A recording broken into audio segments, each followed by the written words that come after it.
এই আয়াতেরই শেষের দিকে আল্লাহ সুবহানাহু ওয়া তাআলা নিজের পরিচয় দিচ্ছেন, ইন্নাল্লাহা আলিমুন খাবীর। যে আল্লাহ বলছেন যে নিশ্চয়ই আল্লাহ সুবহানাহু ওয়া তাআলা হচ্ছেন অল নোয়িং, এবং আল্লাহ সুবহানাহু ওয়া তাআলা হচ্ছে all aware of all of your affairs.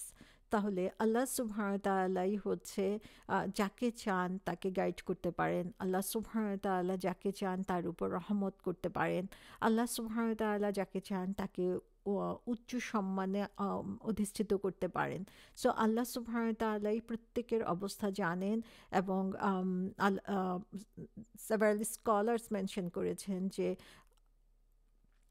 আল্লাহ সুবহানাহু ওয়া তাআলা এই যে আলিমুন খাবির এই কথাটা বলেছেন এখানে, এটা আগের আয়াতের সাথে আমরা যদি ফোকাস করি তাহলে বুঝতে পারবো যে এটা কত রিলেভেন্ট এখানে। তো আমরা যদি আল আলিম এবং আল খাবির এই দুইটা নামের অর্থ বুঝি তাহলে বুঝতে পারবো যে আল্লাহ সুবহানাহু ওয়া তাআলা কেন এই দুইটা নাম এখানে উল্লেখ করেছেন। আল্লাহু আল আলিম, আলিম হচ্ছে দ্য অল নোয়ার, যে আল্লাহ সুবহানাহু ওয়া তাআলার হচ্ছে ফুল এবং পারফেক্ট নলেজ রয়েছে। কোনো জিনিস সম্পর্কে আল্লাহ সুবহানাহু ওয়া তাআলা হচ্ছে সবচেয়ে সঠিকভাবে জানেন।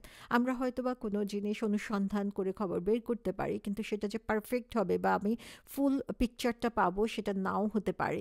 এবং আল্লাহ সুবহানাহু ওয়া তাআলার কাছে কোনো কিছুই গোপন থাকে না। তো তার কাছে হচ্ছে সমস্ত কিছুই হচ্ছে তার নলেজের আন্ডারে চলে আসে। এবং সেটা হচ্ছে যে জিনিসগুলো গোপন রয়েছে সেটাও যেমন তিনি জানেন, প্রকাশ্য যা রয়েছে সেটাও তিনি জানেন, ছোট বড় সমস্ত কিছুই তিনি জানেন।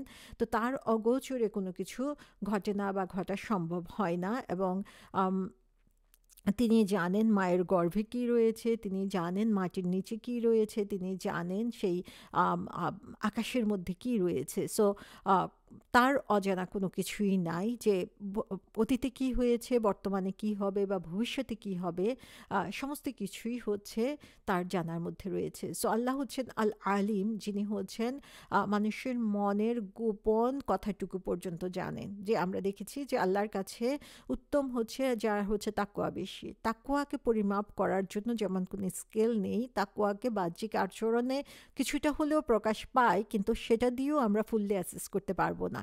কারণ তাকওয়া থাকে হচ্ছে হার্টে। সেই হার্টের প্রতিটা ইনফরমেশন হচ্ছে আল্লাহ সুবহানাহু ওয়া তাআলার কাছে যায়। সো কোনো কিছুই আল্লাহর কাছে গোপন থাকে না। আল্লাহ হচ্ছেন আল আলিম। ইভেন আমি কি চিন্তা করছি সেটাও আল্লাহ সুবহানাহু ওয়া তাআলা জানেন। আল খাবির, আল খাবির মানে হচ্ছে যার নলেজ হচ্ছে সমস্ত কিছুকে এনকম্পাস করে, ইনওয়ার্ড এবং আউটওয়ার্ড। যে মানুষের মনে ভিতরে গোপন কী রয়েছে এবং বাইরে কী রয়েছে, যেটা প্রকাশ্য সেটাও তিনি জানেন, যেটা অপ্রকাশ্য সেটাও জানেন। এবং আল্লাহ সুবহানাহু ওয়া তাআলার জ্ঞানের বাইরে বা জানার বাইরে কোনো কিছু নাই। তিনি সমস্ত কিছু, যে যখন যেখানে যে ইনসিডেন্ট হচ্ছে সমস্ত কিছু সম্পর্কে তার জানা রয়েছে। সো মানুষের ইন্টারনাল এক্সটার্নাল কোয়ালিটি সম্পর্কে তিনি জানেন। এবং কোনো কিছুই এমন কোনো ইভেন্ট হয় না, গাছের একটা পাতা পড়ে সেটাও যেমন তিনি জানেন, মাটি সমুদ্রের নিচে একটা ছোট ইনসেক্টের কি প্রয়োজন সেটাও তিনি জানেন। তো সুবহানাল্লাহ, যে আল্লাহ হচ্ছেন আল আলিম আল খাবির। সে আল্লাহ জানেন যে আমি আসলে অহংকার করছি কি নিয়ে। সে আল্লাহ জানেন যে আমি আসলে আমার যে ব্রাদারহুডের কথা বলা হয়েছে সে ব্রাদারহুডকে কিভাবে আমি নার্চারিং করছি। সে আল্লাহ জানেন যে অন্য একজন মানুষকে আমি কোন দৃষ্টিতে দেখছি। সে আল্লাহ জানেন যে আমি যখন যার সাথে যে ব্যবহার করছি সেটা কোন উদ্দেশ্যে করছি, আমার মনের মাঝে কি রয়েছে। সে আল্লাহ জানেন যে আমার মাঝে আল্লাহর ভয় কতটুকু জাগ্রত থাকে, কতক্ষণ জাগ্রত থাকে, আর কখন আমি অসচেতন হয়ে পড়ি। সো আল্লাহ হচ্ছেন আল আলিম, আল্লাহ হচ্ছেন আল খাবির। এই কথা যদি আমাদের মনে থাকে তাহলে আমরা প্রতিটা মুহূর্তেই আল্লাহর কথা স্মরণ রাখবো, কারণ আল্লাহর অগোচরে কোনো কাজ আমি করতে পারবো না। সো রাসূল সাল্লাল্লাহু আলাইহি ইসলাম যে কথাটা বলেছেন বুখারী শরীফের হাদিসে, যে আল্লাহর দৃষ্টিতে সবচেয়ে সম্মানিত হচ্ছে সেই যে হচ্ছে আল্লাহ সুবহানাহু ওয়া তাআলার দেওয়া দায়িত্ব সঠিকভাবে পালন করে এবং তাকে ভয় করে। তো এটাই হচ্ছে আমাদের সফলতার মাপকাঠি, যে আমরা আল্লাহকে কতটুকু ভয় করছি।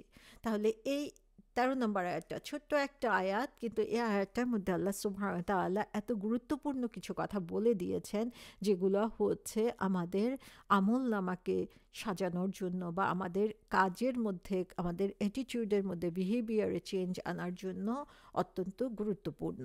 আমরা আগেও বলেছি যে এই আয়াতটাতে 3টা কথা তুলে ধরা হয়েছে। একটা হচ্ছে আমাদের প্রত্যেকের origin, each and every one, কিয়ামত পর্যন্ত যত মানুষ আসবে সবার অরিজিন হচ্ছে এক, এবং সবার অরিজিন হচ্ছে একই বাবা মা থেকে। সো আল্লাহ সুবহানাহু ওয়া তাআলা এক বাবা মা থেকে আমাদেরকে সৃষ্টি করেছেন, তারপরে তিনি ডিফারেন্ট রেস আমাদেরকে তৈরি করেছেন, যে বিভিন্ন ব্রাঞ্চে আমাদেরকে সৃষ্টি ভাগ করে দিয়েছেন।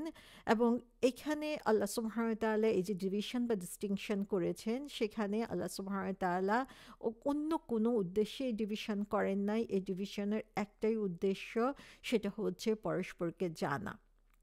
তাহলে আল্লাহ সুবহানাহু ওয়া তাআলা এখানে আমাদেরকে একজন আরেকজন থেকে আমরা সুপিরিয়র চিন্তা করব আমাদের ন্যাশনালিটি, ট্রাইব, ল্যাঙ্গুয়েজ বা কালারের কারণে, সেটা আল্লাহ সুবহানাহু ওয়া তাআলা এখানে নিষেধ করে দিয়েছেন। সেকেন্ড যে জিনিসটা আমরা দেখি, যে যদিও আমরা একই অরিজিন থেকে এসেছি, সেখানে আমরা নেশন এবং ট্রাইবে বিভক্ত হয়েছি, এবং সেই বিভক্তির কারণ হচ্ছে আমরা পৃথিবীর বিভিন্ন প্রান্তে স্প্রেড হয়ে গিয়েছি। আমরা যাতে একে অপরকে চিনতে পারি, সে কারণে আল্লাহ সুবহানাহু ওয়া তাআলা আমাদেরকে বিভিন্ন কোয়ালিটি বা ক্রাইটেরিয়া দিয়ে সৃষ্টি করেছেন। এটা হচ্ছে ডিস্টিংশনের জন্য, এটা নিজেদের মধ্যে ডিভিশন করার জন্য না। এবং আল্লাহ সুবহানাহু ওয়া তাআলা এখানে বলেছেন যে আমরা কাউকে সুপিরিয়রিটি দিব না, কাউকে লুক ডাউনও করব না তার কালার, তার ল্যাঙ্গুয়েজ, তার ন্যাশনালিটির জন্য। সো আল্লাহ সুবহানাহু ওয়া তাআলা বলছেন যে তোমরা একে অপরকে এর মাধ্যমে জানবে, একজন আরেকজন থেকে এনরিচড হবে, এবং একজন আরেকজনের সাথে নিজেদের বন্ধনকে আরও মজবুত করে নিবে। থার্ড যে জিনিসটা আল্লাহ সুবহানাহু ওয়া তাআলা এখানে বলেছেন, যে আল্লাহর দৃষ্টিতে সুপিরিয়রিটি অথবা এক্সিলেন্স হচ্ছে শুধুমাত্র মোরাল যে ভ্যালু, সেটার উপরে আল্লাহ সুবহানাহু ওয়া তাআলা তাকেই সবচেয়ে বেশি সম্মানিত করবেন, যে প্রতিটা কাজে অ্যাকাউন্টেবল থাকবে আল্লাহ সুবহানাহু ওয়া তাআলার কাছে, যে গড কনশাস হবে এবং যে আল্লাহর ভয়কে সামনে রেখে প্রতিনিয়ত কাজ করে যাবে। সো এই টিচিং দিয়ে আল্লাহ সুবহানাহু ওয়া তাআলা আমাদেরকে যে ব্রাদারহুড অ্যাজ এ হোল, আমাদের মাঝে যে সাম্যতা, সে সাম্যতার কথা এখানে বলে দিচ্ছেন। এবং এখান থেকে আমরা দেখি যে ইসলাম ইজ টোটালি অ্যাগেনস্ট রেসিজম। আমরা সবাই এক, আমরা শুধু একজন আরেকজন থেকে উত্তম হতে পারবো আমাদের আমল দিয়ে এবং ঈমান দিয়ে। কিন্তু সেই ঈমান এবং আমল পরিমাপ করার যেহেতু আমাদের কোনো স্কেল নেই, এখানে কেউ কারোর চেয়ে উত্তম না, সবাই এখানে সমান। আল্লাহ সুবহানাহু ওয়া তাআলা শুধু জানেন যে কে আল্লাহর কাছে উত্তম, সেটা হচ্ছে তাকওয়ার ভিত্তিতে।